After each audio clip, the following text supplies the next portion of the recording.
ETF index mutual funds నేర్చుకుని stock మార్కెట్లో రాణించాలనుకుంటున్నారా? వెంటనే ఈ నెంబర్కి కాల్ చేయండి.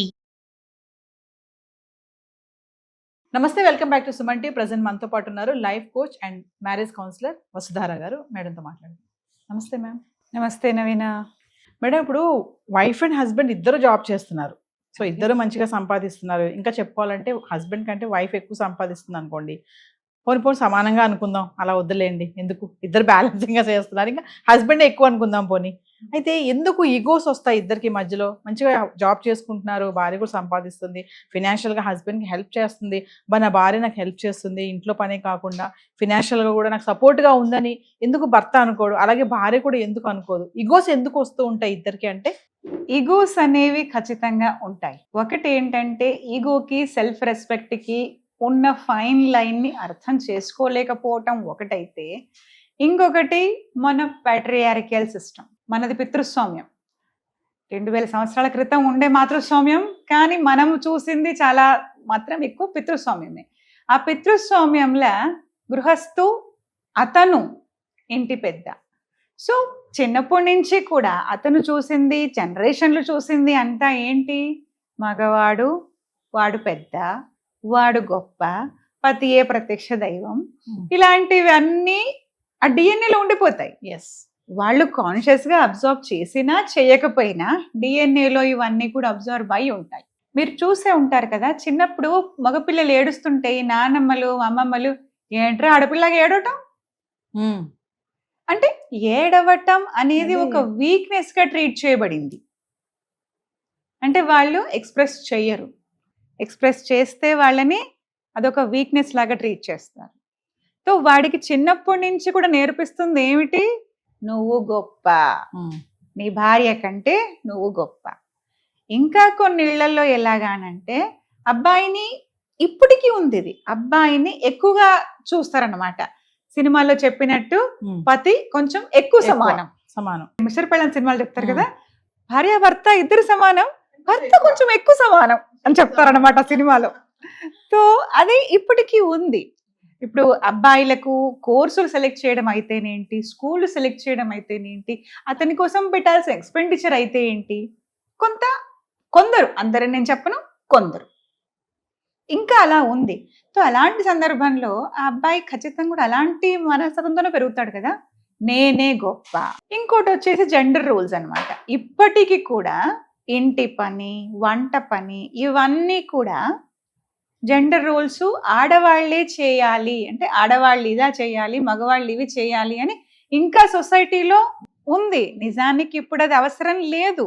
ఇప్పుడు అన్ని పనులు అందరికీ వచ్చి ఉండాలి. ఎందుకంటే అబ్బాయిలు కూడా చదువుకోవటానికని, ఉద్యోగాలు చేయటానికని రూములు తీసుకొని అలా ఇలా ఉంటున్నారు. సో వాళ్ళకు అన్ని పనులు రావాలి.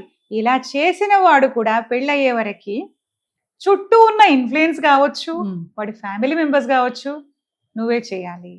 ఈ మాట ఆడవాళ్ళు కూడా అంటారు మేడం, అరే ఇది ఆడవాళ్ళ పని, నువ్వు చేస్తున్నావేంట్రా? ఆడవాళ్లే అంటారండి, ఆడవాళ్ళు కూడా కాదు, ఎక్కువ ఆడవాళ్లే అంటారు. ప్యాట్రియార్కీకి గేట్ కీపర్ ఎవరు అని అంటే అత్తగారు. ఆవిడే ఈ ప్యాట్రియార్కీని పొడిగించేది ఎవరు ఆ లీనేజ్ లో అని అంటే అత్త. అత్త అనంటే హస్బెండ్ యొక్క తల్లిగారు, ఆవిడే.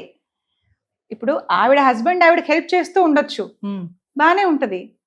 తన కొడుకెళ్ళి డాటర్ ఇన్ లాకి హెల్ప్ చేశాడు అనుకో, నువ్వేం చేస్తున్నావురా? పొరపాటున వీడు కాఫీ తీసుకెళ్ళి అమ్మాయికి రూమ్ లో ఇస్తే చచ్చాడే అంతే. ఏంట్రా నీ పెళ్ళాం అన్ని కూర్చొని కాలు మీద కాలేసుకొని నీతో చేయిస్తుంది, మారిపోయావు. ఇలాంటివన్నీ కూడా ఒకటి. కొందరు ఎలాగంటే స్వతహాగా వాళ్ళు, నా భార్య కూడా కష్టపడుతుంది, నేను కష్టపడుతున్నాను, చెయ్యాలి అనే వాళ్ళు ఒకరుంటే, ఇగో ఇలా వాళ్ళు ఉంటారు కదా, వీళ్ళ వల్ల పాపం వాళ్ళు చేయలేరండి. కొందరేమో స్వతహాగానే నేను ఎక్కువ, మేలీగో అంటారు కదా, అది స్వతహాగా ఉంటది. ఇంకా ఆడవాళ్ళ విషయానికి వచ్చేసరికి సమస్య ఏమవుతుంది అని అంటే, నేను సంపాదిస్తున్నా, నేను ఇలా చదువుకున్నాను, కొండొకచో నేను నీకంటే కొన్ని సందర్భాల్లో ఎక్కువే సంపాదిస్తున్నా, స్టిల్ ఎందుకు నేను చేయాలి అనేవాళ్ళు ఉన్నారు. తప్పు కాదు కదా, తప్పు కాదు. షేరింగ్ ఈజ్ కేరింగ్ అండి. ఇద్దరు ఉద్యోగాలు చేసుకుంటున్నప్పుడు ఇంటి బాధ్యతలు, పిల్లల బాధ్యతలు కలిసి పంచుకోవాలి. పంచుకొని నువ్వు ఇది చెయ్యి, నేను ఇది చేస్తాను, అనుకొని షేర్ చేసుకొని పోతే ఏ గొడవ ఉండదు. అలా కాకుండా ఇది నీ పని, అది నా పని, ఇది నేను ఎందుకు చేయాలి, అది నువ్వెందుకు చేయకూడదు, ఈగోలకు వచ్చేసరికి గొడవలు ఎలాగూ వస్తాయి. ఎంత ఉద్యోగం చేసే భార్య ఉన్నా మేడం, మంచి సంపాదించే భార్య ఉన్నా కూడా, మంచి సలహాలు ఇచ్చే వైఫ్ ఉన్నా కూడా హస్బెండ్ ఆమె చెప్పే మాటకి వాల్యూ ఇవ్వరు. అందరు కాదు, కొంతమంది ఉన్నారు ఖచ్చితంగా. ఏంటి నీ సలహా తీసుకోవడము అనేసి కొంచెం పక్కకు పెట్టడము, ఆమెకు ఎక్కువ వాల్యూ ఇవ్వకపోవడము, ఫ్యామిలీ మెంబర్స్ మధ్యలో కానీ, ఒంటరిగా ఉన్నప్పుడు కానీ, పిల్లల ముందు కానీ. అంటే కొంతమంది ఎవరికన్నా వెళ్ళి వైఫ్ షేర్ చేసుకుంది అనుకోండి ఈ మాటని, నా హస్బెండ్ ఇలా వాల్యూ ఇవ్వట్లేదు అంటే వాళ్ళు చెప్పే మాట ఏంటంటే, నీ ముందు అలా అంటారంతే, నీ వెనకాల నేను చాలా పొగుడతారు, అసలు నువ్వు మా ఆవిడ సూపర్ అంటారు, నీ ముందు అలా అంటున్నారంటే నీకు వాల్యూ ఇవ్వట్లేదు అనుకుంటున్నావా అనే ఉన్నారు కొంతమంది. అది నిజంగా అది కరెక్ట్ అంటారా? కొంతవరకు కరెక్టేనండి. సొసైటీ కూడా కొన్ని వాళ్లకు నచ్చినవే తీసుకుంది. ఇప్పుడు శాస్త్రం ప్రకారం చెప్పాలి అని అంటే షాడ్గుణ్యయుక్తాకుల ముద్ధరంతి అని అమ్మాయి గురించి చెప్తారు. షట్ గుణాలు ఒక సినిమా పాటలో కూడా ఉంది కదండి, కార్యేషు దాసి కరణేషు మంత్రి భోజేషు మాత అని చెప్పేసి. దీంట్లో వీళ్ళకు నచ్చినవి ఏంటండి? కార్యేషు దాసి నచ్చింది తీసేసుకున్నారు, కరణేషు మంత్రి సలహాలు ఇవ్వటంలో కానీ, ఇంటి ఎకానమీని నడిపించటంలో కానీ, ఉద్యోగం చేసి ఇన్కమ్ తీసుకురావటంలోనే కానీ ఆవిడ పాత్ర తీసుకోవాలి. మంత్రి, ఒక పరిపాలనలో మంత్రి పాత్ర ఎంత, ఆ పాత్ర ఎంతమంది తీసుకుంటున్నారు? అది మాత్రం పక్కకు తోసేశారు కదా. అంటే వీళ్ళకి నచ్చని తీసుకున్నారు. కార్యేషుదాస తీసుకున్నారు, భోజేషు మాత తీసుకున్నారు, క్షమయా ధరిత్రి కూడా తీసుకున్నారండి. కానీ కరణేషు మంత్రి తీసుకోరు.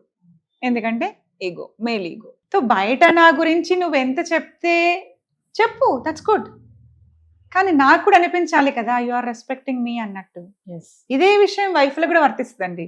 మా ఆయన అన్ని చేస్తారండి, ఇలా చేస్తారండి, అలా చేస్తారు, కానీ ఒక్కసారి ఆయనకు మంచి అనిపించేలాగా నువ్వు ఇలా చేసావు బాగుంది, థ్యాంక్ యూ, నువ్వు ఈ యొక్క పిల్లలకి ఇవాళ క్లాస్ చెప్పావు, లేదా వాళ్ళతో కూర్చున్నావు, హోంవర్క్ చేసావు, బాగుంది అంటే ప్రతి చిన్న విషయాన్ని నేను అప్రిషియేట్ చేయాలా అని అంటే ప్రతి చిన్న విషయానికి అవసరం లేదండి, అప్పుడప్పుడు అవసరం ఇరువురికి. ఆ అమ్మాయి ఒకటి చేయాలి కాదు, ఈ అబ్బాయి కూడా చేయాలి. అప్రిషియేషన్ అనేది, గ్రాటిట్యూడ్ అనేది రిలేషన్షిప్ లో తప్పనిసరి. అదేమి చేయకపోతే సినిమాల్లో no sorry no thank you అంటే రిలేషన్షిప్ నడవదండి. ఫైనల్ గా జాబ్ చేసే వైఫ్ అండ్ హస్బెండ్స్ కి మీరు చెప్పే టిప్స్ ఏమైనా? చాలా మంది మీ దగ్గర కౌన్సిలింగ్ వస్తూనే ఉంటారు, మీరు చాలా సమస్యలు చూసే ఉంటారు. ఫైనల్ గా ఏం చెప్తారు? జాబ్ చేసే వైఫ్ అండ్ హస్బెండ్ కి ఏమైనా రెమెడీస్ కానీ టిప్స్ ఉన్నాయా? ఇలా ఉండాలి, ఈగోస్కి వెళ్ళకూడదు అని అంటే. కూర్చొని ఇంతకుముందు చెప్పాను కదా, షేరింగ్, ఏమి రెస్పాన్సిబిలిటీలు ఎవరు తీసుకోవాలి, ఎంతవరకు తీసుకోవాలి అనేది ఒక క్లియర్ బౌండరీ పెట్టుకోవాలి. నేను ఎక్కువ కాదండి. మ్యారేజ్లో మనం టీమ్గానే వర్క్ చేయాలి. టీమ్ అన్నప్పుడు కొన్ని అడ్జస్ట్మెంట్స్ ఉంటాయి, కొన్ని కాంప్రమైజులు ఉంటాయి. మన విజయాలు కూడా మన ఇరువురివి, నా ఒక్కదాంది కాదు, నీ ఒక్కరిది కాదు. సో మనం ఒక టీం లాగా అనుకొని బాధ్యతలు పంచుకోవాలి. ఈగోకి, సెల్ఫ్ రెస్పెక్ట్కి ఉన్న ఫైన్ లైన్ని అర్థం చేసుకోవాలి. ఇప్పుడు నా దగ్గరికి వచ్చే వాళ్ళ చాలా మంది గొడవ ఇదే, పనుల గురించి గొడవ.